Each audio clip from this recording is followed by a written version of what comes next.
नमस्कार दोस्तों, हमने क्या क्या 1 से लेकर 8 चैप्टर तक 8 चैप्टर तक के जो कि जितना भी प्रश्न था ऑब्जेक्टिव में सभी को क्या कर दिया, खत्म कर दिया और सब्जेक्टिव भी चैप्टर बाय चैप्टर क्या क्या खत्म किया ना। तो आज होगा उनसे आगे।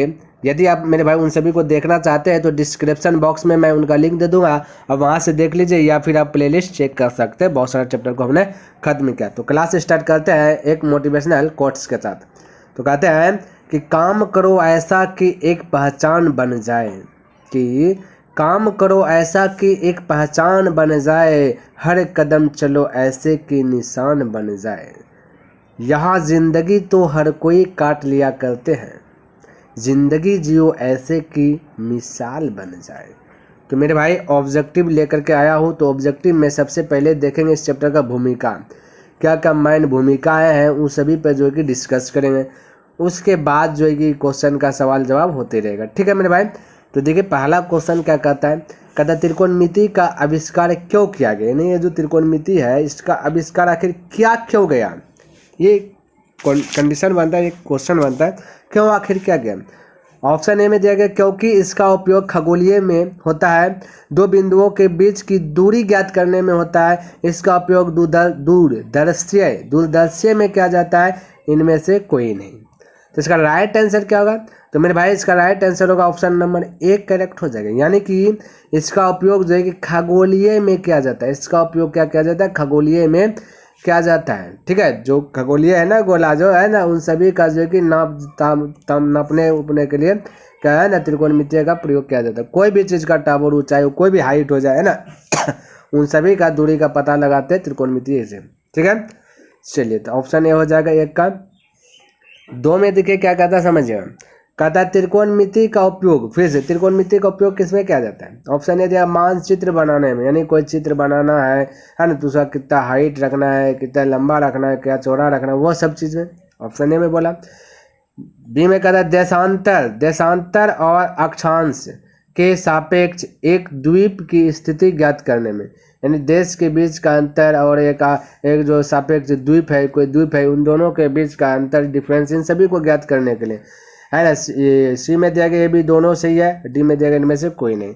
इसका राइट क्या होगा मेरे भाई आंसर, इसका राइट हो जाएगा ऑप्शन नंबर सी करेक्ट हो जाएगा, ए बी दोनों। मानचित्र बनाने में भी किया जाता है, देशांतर और अक्षांश के सापेक्ष एक द्वीप की स्थिति ज्ञात करने में भी किया जाता है। क्लियर है। चलिए अगला प्रश्न की बात करें तो यहाँ देखिए 3 नंबर प्रश्न क्या दिया गया कहता त्रिकोणमिति की उत्पत्ति किस प्रकार के त्रिभुज से हुआ है। यानी त्रिकोणमिति का जो उत्पत्ति है, कैसा त्रिभुज है, कौन सा त्रिभुज से जो कि त्रिकोणमिति की उत्पत्ति हुई है। ए में दिया गया विषम त्रिभुज, समद्विबाहु त्रिभुज, समकोण त्रिभुज, समबाहु त्रिभुज। तो मेरे भाई यदि आप त्रिकोणमिति पढ़े हैं तो आपको पता होगा कि कौन सा त्रिभुज का जो उपयोग किया गया था। तो राइट आंसर इसका ऑप्शन नंबर हो जाएगा सी करेक्ट, यानी कि समकोण त्रिभुज से। क्या हो जाएगा मेरे भाई, समकोण त्रिभुज से, है ना, समकोण त्रिभुज से हो जाएगा। चलिए नेक्स्ट प्रश्न देखते हैं क्या कहता है, समझने का प्रयास कीजिएगा। कहता है कि त्रिकोणमिति का प्रयोग होता है, यानी कि त्रिकोणमिति का प्रयोग किस में होता है ये बताइए। ये कह रहा है कि त्रिकोणमिति का प्रयोग किस में होता है। ए में दिया गया आकाशीय ग्रहों को देखने में, भूगोल और नौचालन में। फिर दिया गया ग्रहों के प्राकृतिक जानने में, तारों की प्राकृतिक जानने में। तो इसका राइट आंसर क्या होगा मेरे भाई, ये बताना है। तो मेरे भाई भूगोल और नौचालन ये दोनों जो है कि भूगोल भी है और नौचालन में भी जो है कि त्रिकोणमिति का क्या किया जाता है, प्रयोग किया जाता है। ध्यान में रखना, त्रिकोणमिति का प्रयोग किसमें किया जाता है, भूगोल और नौचालन में। किसमें, भूगोल और नौचालन में। ठीक है, तो right answer option number B correct हो जाएगा। नेक्स्ट प्रश्न की बात करें तो देखिए 5 नंबर क्या कहता है, कहता है त्रिकोणमिति किस प्रकार का विषय माना जाता है। मेरे भाई ये भूमिका है। ठीक है, तो भूमिका है तो थोड़ा सा आपको जो कि माइंड में कवर रखना है कि क्या क्या आंसर इसका हो सकता है। ठीक है मेरे भाई, तो इसका राइट आंसर बताइए क्या होगा। यानी त्रिकोणमिति किस प्रकार का विषय माना जाता है, आधुनिक विषय, प्राचीनतम विषय, या ये भी दोनों, या इनमें से कोई नहीं। तो इसका राइट आंसर बताइए मेरे भाई क्या होगा। हाँ, तो इसका राइट आंसर होगा मेरे भाई प्राचीनतम विषय। प्राचीनतम विषय मेरे भाई बहुत पुराना है ये त्रिकोणमिति का, इसका जो ये त्रिकोणमिति का जो यूज किया गया बहुत पुराना, बहुत पहले से कर रहे हैं। ठीक है, तो ऑप्शन बी हो जाएगा करेक्ट। 6 नंबर की बात करें तो मेरे भाई देखिए कहता है कि त्रिकोणमितीय अनुपातों की सहायता से क्या ज्ञात किया जा सकता है। यानी त्रिकोणमिति की सहायता से हम क्या ज्ञात कर सकते हैं ये बता दो। ठीक है, यह में दिया गया वृक्ष की ऊंचाई, वस्तु की छाया की लंबाई, पहाड़ की ऊंचाई, सभी। तो मेरे भाई त्रिकोणमिति का प्रयोग कर हम सभी, ये सभी ऑप्शन राइट हो जाएगा। डायरेक्ट सभी वृक्ष की ऊंचाई भी पता कर सकते हैं, कोई भी वस्तु होगा उसकी छाया की लंबाई बता सकते, कितना से बड़ा कहीं पहाड़ हो उसको भी हम ज्ञात कर सकते हैं। किसकी मदद से मेरे भाई? त्रिकोणमिति के सहायता से। ठीक है, नेक्स्ट कहता है कौन सा यंत्र है जो त्रिकोणमिति के नियमों पर आधारित है। कहता है कौन सा यंत्र है जो त्रिकोणमिति के नियम पर आधारित है, ये बताइए। ऑप्शन ए में दिया गया माइक्रोस्कोप, संयुक्त माइक्रोस्कोप, घूर्णी टेलीस्कोप, साधारण सूक्ष्मदर्शी। तो बताइए इसका राइट आंसर क्या होगा? तो मेरे भाई इसका राइट आंसर होगा ऑप्शन नंबर सी, करेक्ट होगा, यानी घूर्णी टेलीस्कोप। तो कौन सा यंत्र है? एक यंत्र है, मशीन है जो कि त्रिकोणमितियों के नियमों पर आधारित है। त्रिकोणमिति के नियम पर जो कि उसी का नियम कंडीशन पर जो है आधारित है, वो क्या है मेरे भाई? घूर्णी टेलीस्कोप। ध्यान में रखना है। चलिए नेक्स्ट प्रश्न की बात करें, देखिए क्या करें। कहते विश्व के सबसे ऊंचे पर्वत का नाम बता दो। अब देखिए, अब त्रिकोणमिति से पहाड़ ताल तो ज्ञात करेंगे ही, अब इस पर्वतों का नाम पूछ दिया गया। जगह ऑप्शन है sir George Everest, Mount Everest, Kanchenjunga Everest, Nanda Devi Everest. तो इसका राइट आंसर बताइए मेरे भाई, राइट आंसर बताए। तो राइट आंसर हो जाएगा ऑप्शन नंबर ए, यानी सर जॉर्ज एवरेस्ट। क्या हो जाएगा? Sir George Everest. ठीक है, चलिए नेक्स्ट प्रश्न देखिए 9 नंबर क्या कहता है। कहता उन्नयन कोण तथा अवनमन कोण क्या है, ये बता दो। ठीक है, ऑप्शन में देगा आपस में बराबर एकांतर कोण से, आपस में रैखिक कोण है, आपस में बराबर है समूह कोण से, आपस में पूरक कोण है।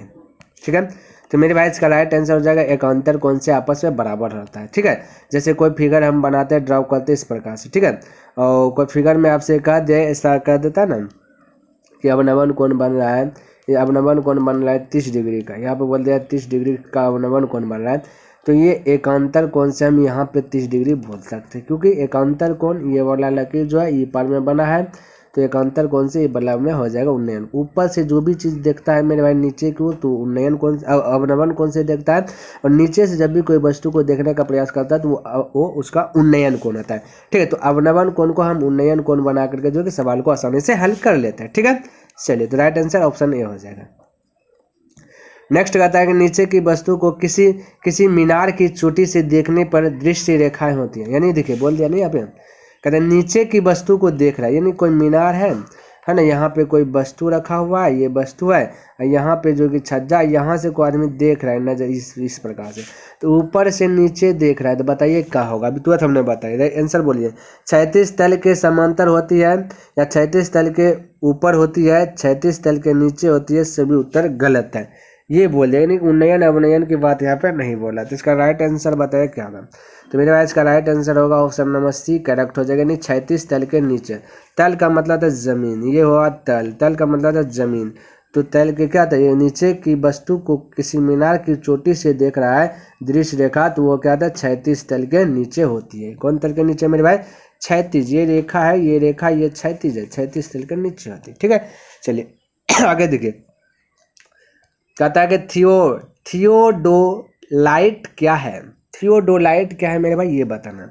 ये मेरे, यह एक घूर्णी टेलीस्कोप है, यह एक दूरबीन है, यह एक सूक्ष्मदर्शी है, इसमें से कोई नहीं, यानी कि ये कोई नहीं है।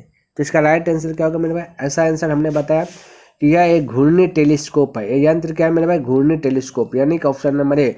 तो थियोडोलाइट क्या है मेरे भाई? घूर्णी टेलीस्कोप है। ठीक है, चलिए 12 नंबर पर हम देखेंगे। कहता है घूर्णी टेलीस्कोप का उपयोग होता है, कहता है घूर्णी टेलीस्कोप का उपयोग किस में होता है, ये बता दो। जगह कोनों की मापने में, दूरी की माप में, ये भी दोनों, इनमें से कोई नहीं। तो मेरे भाई घूर्णी टेलीस्कोप से जो है ना हम कोण का पता करते हैं, कोनों की माप करते हैं, कितना डिग्री का एंगल बन रहा है ना। तो घूर्णी टेलीस्कोप से क्या करते हैं? कोनों की माप करते हैं, यानी कि राइट आंसर की बात करें तो ऑप्शन नंबर ए करेक्ट हो जाएगा। ठीक है, चलिए 13 नंबर प्रश्न देखिए क्या कहता है, समझने का प्रयास कीजिए। कहता है कि भूमि के किसी बिंदु से वृक्ष की चोटी पर बैठी चिड़िया का अवलोकन करते समय नेत्र पर बना कोण कहलाता है। नेत्र पर बना कोण, अब देखिए फिर से, भूमि के किसी बिंदु से, मान लेते भूमि है, ये कोई बिंदु है, कहता वृक्ष के चोटी, यहाँ पे वृक्ष का चोटी है, चोटी पर बैठे चिड़िया, यहाँ पे चिड़िया बैठा हुआ, यहाँ पे चिड़िया है बैठी, चिड़िया को अवलोकन करते समय नेत्र पर बना कोण, यानी यहाँ से देख रहा है यहाँ पे से, तो यहाँ जो इसका आँख है, किसी का आँख जो है ना, यहाँ जो नज़र है मेरे भाई, यहाँ जो देखने का प्रयास कर रहा है, तो वो क्या कर रहा है, यानी कि नीचे से ऊपर देख रहा है, तो बोलिए क्या होगा, हमने ये बताया। अवनमन कोण, उन्नयन कोण, दोनों यानी इनमें से कोई नहीं, इनमें से कोई नहीं। फटाक से बताइए, फटाफट इसका बताइए। यानी मेरे भाई उन्नयन कोण, हमने आपको पहले बताया जब भी नीचे से कोई ऊपर की वस्तु को देखेंगे तो उन्नयन कोण होगा, और ऊपर से नीचे को देखेंगे तो वो अवनमन कोण होगा। ये माइंड में सेट कर लीजिए, ठीक है, एग्जाम में आ सकता है ये सब क्वेश्चन टाइप का, ठीक। चलिए, कहता कि दर्शक के नेत्र और मीनार की चोटी को मिलाने वाले रेखा क्या कहलाता है, ये बताना। ठीक, मिलाने वाला रेखा क्या कहलाता है, ये बता देना, ध्यान से देखिए। मान लेते दर्शक का नेत्र, चलिए यहाँ पे दर्शक का आंख है, ये मान लेते हैं कि कोई दर्शक है, इसका नेत्र है। और मीनार की चोटी, मीनार की चोटी ये है मीनार की चोटी, ठीक है। को मिलाने वाली, को मिला, ये दोनों को क्या कहते हैं, आंख और ये दोनों को मिला दिए, तो ये क्या कहलाएगा, क्षैतिज रेखा, देशांतर रेखा, अक्षांश रेखा या दृश्य रेखा। तो मेरे भाई ये जो आंख से देखा, इन दोनों को जो मिला है ना, नजर गया, नजर से मिल गया, तो क्या कहलाएगा, दृष्टि रेखा। दृष्टि रेखा क्या, दृष्टि रेखा कहलाएगा, यानी कि ऑप्शन नंबर डी करेक्ट होगा, यानी देखने वाला रेखा, ठीक है। चलिए 15 नंबर प्रश्न की बात करें तो देखिए क्या दिया गया। कहता जब कोई दर्शक मीनार की चोटी से पृथ्वी पर की किसी बिंदु को प्रेक्षण करता है, यानी देखता है, तो दृश्य रेखा और क्षैतिज के बीच के कोण को क्या कहते हैं। तो मेरे भाई ऑप्शन ए में दिया अवनमन, उन्नयन, संपूरक और एकांतर कोण। ठीक, तो इसका राइट आंसर क्या होगा। तो मेरे भाई यहाँ ध्यान से देखिए, हमने आपको पहले बताया था, देखिए जब कोई दर्शक है, यहाँ पे कोई दर्शक है, ठीक है, यहाँ पे क्या मेरे भाई कोई, यहाँ पे कोई दर्शक है, ठीक है, कोई दर्शक है मीनार की चोटी से, मीनार की चोटी, यहाँ पे मीनार की चोटी, ठीक है, ये चोटी है, चोटी यानी ये चोटी है, पृथ्वी पर के किसी बिंदु को प्रेक्षण करता है, यानी देखता है, यानी यहाँ से कोई देख रहा है, ठीक है, यानी ऊपर से नीचे की ओर, तो बोलता है तो दृश्य रेखा और क्षैतिज रेखा के बीच का कोण को क्या कहते हैं। तो मेरे भाई ऊपर से नीचे देख रहा है, अवनमन कोण। हमने पहले बताया ऊपर से नीचे देखेगा तो अवनमन कोण। तो right answer option number A correct हो जाएगा, ठीक है। चलिए अगला प्रश्न की बात करें तो देखिए 16 नंबर प्रश्न क्या कहता है। कहता है क्षैतिज रेखा और दृष्टि रेखा के बीच के कोण को क्या कहते हैं। जब दर्शक मीनार की चोटी को सिर उठाकर ऊपर की ओर देखता है, यानी ऊपर की ओर देख रहा है सिर उठा करके, यानी मेरे भाई कोई आदमी जो है कि है ना नीचे से ऊपर देख रहा है, तो जब नीचे से देखने की बात करें तो कौन सा कोण बनता है, ये तो आपको पता होना चाहिए, यानी नीचे से ऊपर देखेगा तो उन्नयन कोण मेरे भाई ऑप्शन नंबर ए हो जाएगा, ठीक है। चलिए आगे की बात करें तो यहाँ देखिए 17 नंबर कहता उन्नयन कोण कहाँ बनता है, ठीक है, उन्नयन कोण कहाँ बनता है ये बता दो। चलिए बता देगा, आधार बिंदु पर, याद दिएगा आधार बिंदु पर क्षैतिज रेखा के ऊपर, फिर देगा आधार रेखा के नीचे, क और ख दोनों सही है, यानी कि यहाँ पे होगा ए और बी, ठीक है, यानी ए और बी क्या है, दोनों सही है, फिर देगा इनमें से कोई नहीं। ये राइट आंसर बताइए इसका क्या होगा, फटाफट बोलिए मेरे भाई इसका राइट आंसर क्या होना चाहिए, आप लोग के ऊपर डिसाइड करना है। बोलिए इसका आंसर राइट क्या होना चाहिए, फटाफट कमेंट कीजिए। तो मेरे भाई इसका राइट आंसर होगा आधार बिंदु पर क्षैतिज रेखा के ऊपर, है ना, आधार यानी ये बेस है, ठीक है, तो बेस बिंदु कोई ना कोई बिंदु होगा, वहीं पर उन्नयन कोण बनेगा। जैसे यहाँ पर बना तो यहाँ पे 30 डिग्री, 45 डिग्री, 60 डिग्री कुछ भी रह सकता है, ठीक है। चलिए अगला प्रश्न की बात करें तो देखिए 18 नंबर, ये मेरे भाई भूमिका आपका है, ठीक है, थोड़ा बहुत ये सभी के बारे में जो है कि आपको जानना चाहिए, ठीक है। उसके बाद सवाल जवाब करेंगे, है ना। कहता है अवनमन कोण बनता है क्षैतिज रेखा के ऊपर, क्षैतिज रेखा के नीचे, दृष्टि रेखा पर, इनमें से कोई नहीं। तो इसका राइट आंसर बताइए, बोलिए मेरे भाई अवनमन कोण बनता है क्षैतिज रेखा के नीचे, यानी कि राइट आंसर हो जाएगा ऑप्शन नंबर बी, क्षैतिज रेखा के नीचे। अवनमन कोण जो है ये आपका क्षैतिज रेखा है, जब भी मान लेते हैं यहाँ पे अवनमन कोण बनेगा, यानी यहाँ पे बनेगा अवनमन कोण, ये देखिए ये क्षैतिज रेखा है, इसका ऊपर ये है, तो अवनमन कोण बनेगा यहाँ पे 30 डिग्री, तभी जाके उसको एकांतर कोण से यहाँ पे 30 डिग्री बोल सकते। तो क्षैतिज ये रेखा, ये क्षैतिज रेखा, इसका जो है नीचे में, ठीक। चलिए नेक्स्ट प्रश्न की बात करें तो यहाँ पे देखो 19 नंबर कहता मीनार की चोटी को देखने के लिए दर्शक को क्या करना चाहिए, सिर नीचे करना पड़ता है, सिर को ऊपर उठाना पड़ता है, या सिर को क्षैतिज तल पर ही रखना पड़ता है, या इनमें से सभी उत्तर गलत है, जो हमने बोला वो उत्तर गलत है। तो मेरे भाई ध्यान से देखिए, ये मीनार है, ये क्या है, मीनार है। अब बोलिए ये मीनार है, मीनार है, इसको देखेगा तो यहाँ से आदमी है, ये आदमी का नैना है, आँख है, देखेगा तो ऊपर, यानी कि क्या क्या ना मुंडा उठाएगा, मुंडी को क्या करेगा, मुंडी को क्या करेगा मेरे भाई, उठाएगा। क्या करेगा, उठाएगा। वो उठा करके इसको क्या करेगा, वो देखेगा। तो ऑप्शन बी हो जाएगा, सिर को ऊपर उठाना पड़ता है। क्लियर है। चलिए 20 नंबर प्रश्न देखिए, कहता थियोडोलाइट भारत सर्वेक्षण के संग्रहालय में कहाँ रखा गया था।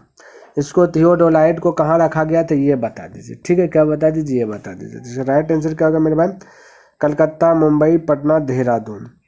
तो मेरे भाई इसका right answer option number D यानी देहरादून होगा। तो थियोलाइट को भारत में देहरादून में रखा गया था, सर्वेक्षण के संग्रहालय में कहाँ रखा गया था, देहरादून में। क्लियर है। चलिए तो मेरे भाई हमने जो कि 20 प्रश्न जो कि डेली बाय डेली का जो टारगेट रखा हो, ये हमने क्या क्या मेरे भाई पूरा कर लिया है ना। उम्मीद करता हूँ कि ये आपको जो कि वीडियो पसंद आया होगा। यदि पसंद आया तो इस वीडियो को लाइक कर दें, और अभी तक सब्सक्राइब नहीं किया तो सब्सक्राइब कर दें, और हो सके तो अपने दोस्तों के साथ इसे शेयर कर दें, और कमेंट करके बताइए कि यह वीडियो आपको कैसा लगा। तो नेक्स्ट दिन मिलूंगा इनसे आगे लेकर के, तब तक के लिए धन्यवाद। जय हिंद, जय भारत।